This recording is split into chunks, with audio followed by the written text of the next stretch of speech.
Hare Krishna and hello everybody. Thank you for watching this video.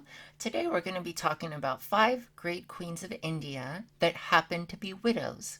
Now, why am I making this video and why is it important that these queens are widows? Well, I hope that this video will be a part of a series of a couple videos that I might make on the topic of Sati or widow burnings. Now, in the West and even India these days, there is so much misunderstanding and propaganda about this issue of sati. And for hundreds of years now, many Western Christian missionaries have propagated this idea, along with many Marxist and leftist historians, that when a Hindu woman's husband dies, that she has the religious obligation to burn herself alive on his funeral pyre. And there are many misunderstandings about this, and there's a lot of denigration and defamation and just pure like smear campaigns against India due to this issue of sati. So, like I said, I might make a few videos about this topic. And this one I hope to talk about, or I'm going to talk about 5 historical queens in the last 1,000 years or so of India. And I won't be getting into a lot of the nitty-gritty details of historicity and the propaganda and the missionaries and leftists and how this all became such a huge issue. I may do that in the future. And I hope to do another video also with examples of queens and widows from Mahabharata and Ramayana and other stories throughout Indian history and culture. So, without further ado, let's go ahead and get started with these 5 great queens of India. So our first queen is Sembiyan Mahadevi, and she was a Chola queen from the 10th century. So this is in the area of southern India in Tamil Nadu. So her husband, King Gandaraditya, he only ruled for 6 or 7 years or so before he passed away. Now we know even before her husband, King Gandaraditya, before he was even crowned king, there's records of Sembiyan Mahadevi patronizing temples and being involved in supporting the temple arts and temple culture. And after her husband passed away, she just continued doing what she was doing before. She did not commit sati. There's no record that she ever wanted to do that or was pressured into committing sati. She went on to live until her 60s or 70s, I believe, and her whole life she was committed and devoted to the temple arts and temple culture. So she constructed many, many temples and brand new temples from scratch. And she also renovated and renewed and restored a lot of other smaller temples or older temples that had fallen into disrepair, or simpler like brick temples would be upgraded to stone and they would be made more magnificent and more grand. And then what she is really known for is the patronage of metallurgy and the bronze artists and the metallurgists, the sculptors, because a lot of the breakthroughs and techniques in creating these world-famed bronzes, they're called the Chola bronzes, they were due to Sembiyan Mahadevi's patronage. Now, if you've never heard of these Chola bronzes before, go Google it, and you can see how magnificent they are. We have an example here on the screen of Sembiyan Mahadevi herself. I believe this example comes from a museum in New York. But anyways, yeah, a lot of those breakthroughs in how they came up with these techniques in sculpture, in stone sculpture, and metallurgy, and constructing and building temples. A lot of this can be contributed to Sembiyan Mahadevi, thanks to her involvement and her patronage and her dedication to the temple culture of India. So she's really remembered and cherished for those reasons. She's a really great queen. And again, she didn't commit sati. She went on to live for decades, continuing doing what she loved and serving her people through being a great, great patron. So here we have perhaps the quintessential image that comes to mind when we say Chola bronzes or when Sembiyan Mahadevi is brought up. This is the most famous, magnificent, grand image that came about during Sembiyan Mahadevi's reign is the dancing Shiva, the Lord of the Cosmos. And this is, there's many hundreds, thousands examples that we have of really beautiful, magnificent, fine craftsmanship throughout the Chola dynasty and all of these Chola bronzes. But nothing really compares to the magnificent and huge Natarajas that were made and that were cast during Sembiyan Mahadevi's reign. And during her reign and patronage, the image itself underwent a great shift in evolution from more simplistic forms to more grand and evolved and more refined, mature forms. So this image that we see here before us, this Nataraja at CERN, is the Nataraja in its fully formed, fully blossomed form, with all of the iconography and symbolism there. So he is world famous. You ask any, art critic, art historian, or Indologist, or Asian historian, if you show them this image, they will know Nataraja and the Chola bronzes. So we have Miss Sembiyan Mahadevi to thank for that. Our next queen is Mirabai, and she was a 16th century Rajput queen from the area of Rajasthan. So there are many stories and legends and accounts that we have of Mirabai being a great devotee of Krishna, being deeply in love of Krishna ever since she was a young girl.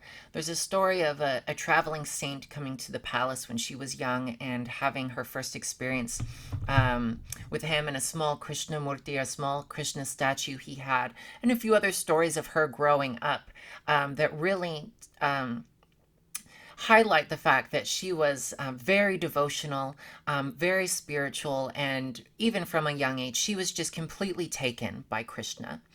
At one point in her younger years, she was up on a balcony with her mother, and a wedding procession was going by, and she was saying, "What's going on? What's going on down there?" And her mother said, "Oh, well, it's a prince and princess are down there, and it's a wedding procession. They're getting married, and that's going to be you one day. We're going to get a prince, and you'll be married, and you'll become queen, and be a lovely wife, and have your family, and all of the things that go along with that, And Mirabai was just like, "No, I don't think that's for me. I'm going to marry Krishna, and Krishna's going to be my husband." So many stories like this all throughout Mirabai's upbringing and her childhood and adolescence. All these little things of examples of how she's just really in love with Krishna. Now, when she did reach marriageable age, she did get married to the king Bojraj, and unfortunately, he died only after a few years after they were married. He was a good king. He was a good husband while it lasted. But unfortunately, yeah, he passed away. And Mirabai's family, some of the royals, were not very fond of her because she was so religious and spiritual and didn't really. She took no interest really in her political duties or responsibilities. She was always at the temple. She was always with the sadhus and the holy men. And when her husband passed away, due to the pressure of her family and all of these political duties and everything, she just gave it all up. And again, she didn't commit sati, but she renounced all of those political things and family and that material life. And she left Rajasthan and she walked all the way to Vrindavan, to Lord Krishna's city. And she is known for all of her poems and her songs and her bhajans. And there's like hundreds of them. Many thousands of works are attributed to her, but many historians think that there's probably maybe a few hundred that are actually originally written by her. But there are many thousands of songs and bhajans and poems that are attributed to her. And those are still cherished today. A lot of people still sing her songs all throughout India, and especially the Vaishnavas or the worshippers of Vishnu, and especially beyond that, the devotees of Krishna. They really are inspired by Mirabai, and they love her works and her lived example, of how devoted she was to Sri Krishna. So We have another example here of a lovely queen who did not commit sati, but went on to contribute in a massive way to the bhakti movement or the devotional movement in India, and who is still remembered and beloved by millions of Hindus across the world, even till today. So here's a lovely example we have of one of Mirabai's works. I have found, yes, I have found the wealth of the divine name's gem. My true Guru gave me a priceless thing. With his grace, I accepted it. I have found the capital of my several births. I have lost the whole rest of the world. No one can spend it, no one can steal it. Day by day, it increases 1.25 times. On the boat of truth, the boatman was my true Guru. I came across the ocean of existence. Mira's lord is the mountain holder, the suave lover, of whom I merrily, merrily sing. All right, we are on to queen number 3, Miss Ahilyabai Holkar, one of the most famous of maybe all the queens we're talking about here. And Ahilyabai was an 18th century Maratha queen. And she and her husband came up in some turbulent times. And her husband, Kande Rao, was killed in battle. Now, upon hearing of her husband's death, Ahilyabai actually did want to commit suicide and commit sati. She was most distraught and really upset. But we know no one was pressuring her to commit sati, and there was no religious obligation to. But in fact, we know that her in laws actually stopped her. Her father in law stopped her from committing sati or committing suicide and convinced her, no, you need to rule, you need to take responsibility. For me as your in-laws and for your family and for the people and for Bharat. So she was convinced, and she was quite the queen, quite the ruler. She was trained up in civil and military affairs, and she just excelled at both. Whatever area she was in or whatever dimension, she just always excelled to the extreme. Um, so she fought for the Maratha Empire very successfully, and she patronized hundreds and hundreds, if not thousands, of temples and social works to enrich the general public. Now, during Ahilyabai's time and before this, there had been mass destruction of temples and murtis and religious sites by Islamic invaders. So, a lot of fundamentalist iconoclasm.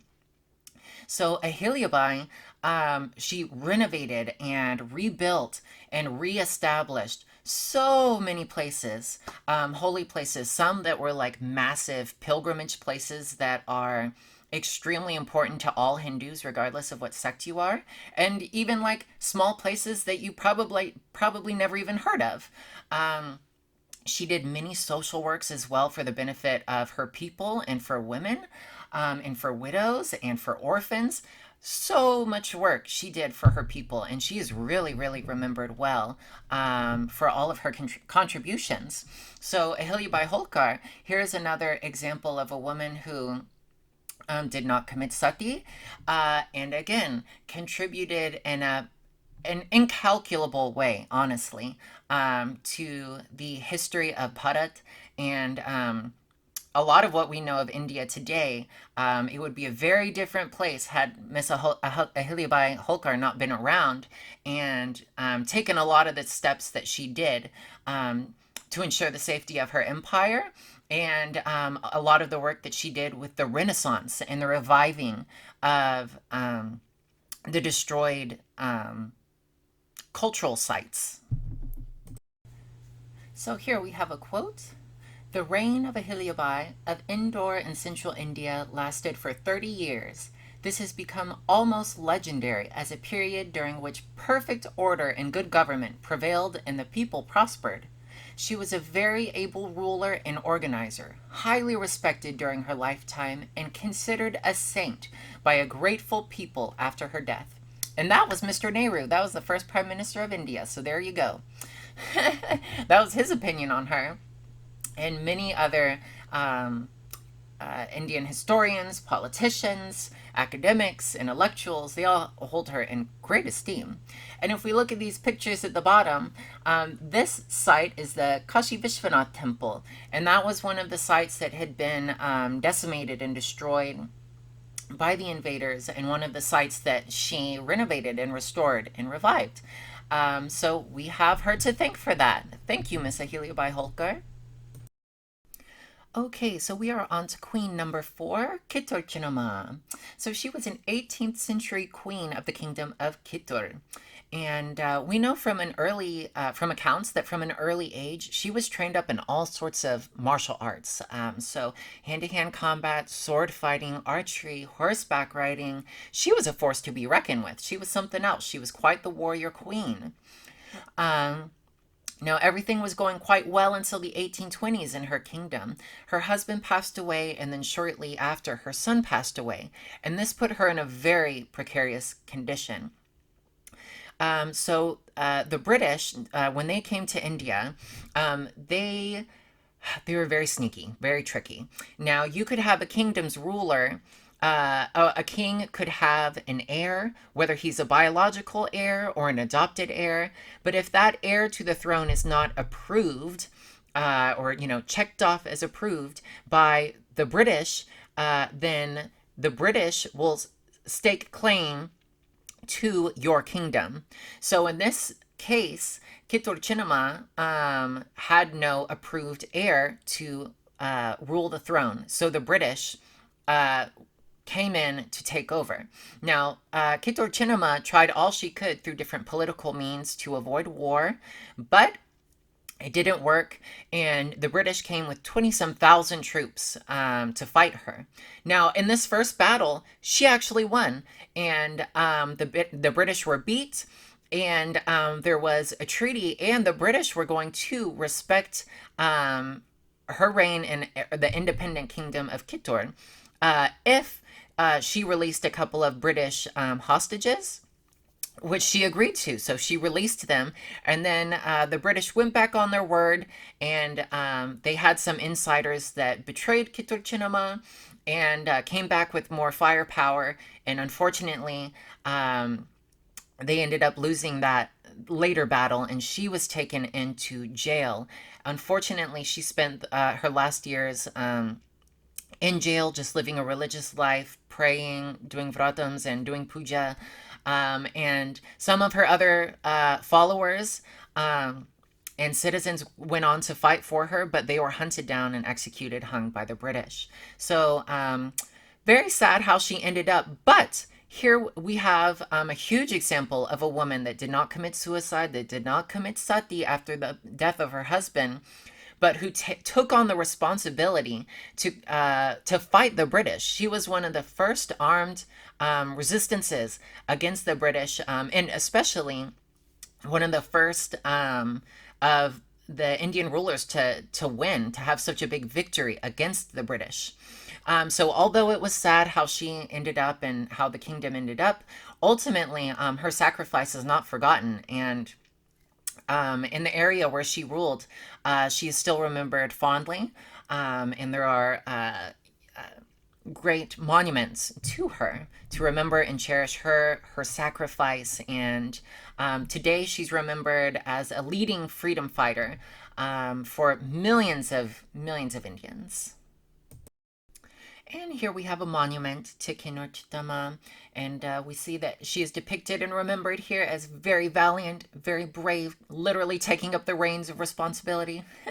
This is not a woman that sheepishly or slyly just kind of disappeared into retirement, or she was not a woman to be reckoned with. So after the death of her husband, obviously she did not just commit sati or commit suicide. No, she literally took up the reins of responsibility and fought most courageously against injustice, and did what was right for her people and her kingdom. All right, we're on to our fifth and final queen, Queen Kiladi Chennamma. So she was a queen of the kingdom of Kiladi in Karnataka back in the 17th, 18th centuries. And she ruled Kiladi for 25 years after the death of her husband. So again, we have another queen who did not commit sati but ruled for a long time after the death of her husband. Now, she is known for many different things and she has so many different contributions, but one of the reasons she's most famous is that she gave refuge to the surviving son of Shivaji Maharaj, Rajaram. So, if you know a little bit of the story here, there was Shivaji Maharaj, who was, the great Maratha Empire and everything. His first son already was killed in a most horrible way by Aurangzeb. And his second son, they were trying to find him. And his second son, Rajaram, he went to all these different kingdoms looking for refuge, going, because people knew that Aurangzeb was trying to find him, and if he was captured, that he would be tortured and killed in a most horrendous way. But none of these kings and none of these kingdoms would give refuge to him. Nobody would help him because they were absolutely terrified of being on the receiving end of Aurangzeb's forces and on the receiving end of his terror. Everyone was absolutely mortified. So Rajaram was in a disguise of like an ascetic, an old ascetic man, like a sadhu, and he goes to the court of Kittur Chennamma, and then he actually explains to her, like, I'm not actually a sadhu here. Like, I'm the second son. I'm Rajaram. I'm the second son of Aurangzeb, or of Shivaji Maharaj, and Aurangzeb is trying to kill me, as you might know. Now, I have gone to all of these various kingdoms, and no one will give refuge to me. Will you give refuge to me? Will you help me? And Kittur Chennamma was, from the accounts that I was reading, she was very surprised and shocked that no one else offered to give him any help. And she absolutely immediately offered him help. She offered him refuge, and it did incur the wrath of Aurangzeb upon her and her kingdom. However, she very successfully repelled Aurangzeb's forces. I believe it was Aurangzeb's son and his army. They were sent to destroy Kittur Chennamma and get Rajaram, but they were ambushed in the deep, thick forests of southern India that they were not used to that at all. And they were ambushed, and it was terrible for them, and they retreated, and they begged for a treaty. So they actually got a treaty. Kittur Chennamma got a treaty between Aurangzeb, respecting her independence, and then they didn't mess with her anymore. So she was quite the woman on the social sphere, military sphere. She was very successful, and she did many great things to make her kingdom safe and prosperous. And she's beloved and remembered by many, many people today, even still. So here we have some words of wisdom, the last words actually of Kittur Chennamma, last words to her son on her deathbed. So, do not go back on your words. Do not be partial to your kinsmen. Do good deeds. Have compassion for all living objects. Give protection to those who come to you seeking it. Conduct yourself in the world with your senses under control. Do not lose fortitude even in the face of danger. When you come by riches, do not be conceited. Do not lose opportunities. Consider this life as a dream. Laugh, but in such a way that you do not become a laughingstock, and let your speech be a string of pearls. So some beautiful last words of Kittur Chennamma. Alrighty, so let's wrap it up here. Short little summation of everything we learned today. So, 5 great queens that contributed in massive ways to the Indian culture and Indian history and Hindu society, and they just happened to be widows. They did not commit sati. So we have Sembiyan Mahadevi, who was the patron of the arts, crafts, and temples and temple construction. We have Mirabai, who is the famed bhakti saint, musician, poet, and renowned spiritual figure. We have Ahilyabai Holkar, who is the Renaissance woman. She is a restorer and reviver of the destroyed temples and religious sites all across India. We have Kittur Chennamma, who is one of the first to lead an armed resistance against the British. She's a well-known freedom fighter and a symbol of Indian independence. And finally, we have Kittur Chennamma, who successfully repelled Aurangzeb's attacks after she had given refuge to Shivaji Maharaja's surviving son. And she ruled over her kingdom for 25 years, beloved by her people. And even after her death, she is remembered quite fondly and cherished by many millions of Indians today. So here you go.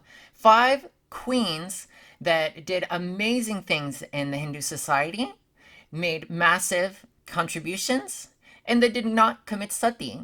So thank you for watching this video, and hopefully before too soon I'll be able to get some of these other videos on sati out so that you can have some more examples that counter either the Christian missionary narrative or the Marxist historian narrative that there is just this religious obligation for Hindu women to commit suicide, to burn themselves alive after the death of their husbands.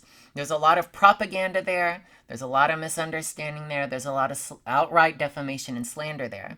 And we will get into that to the other videos. But I hope this gave you 5 good historical examples of women that didn't commit sati, that were widows, that contributed in amazing ways to culture, history, art, and well-being and independence of their people.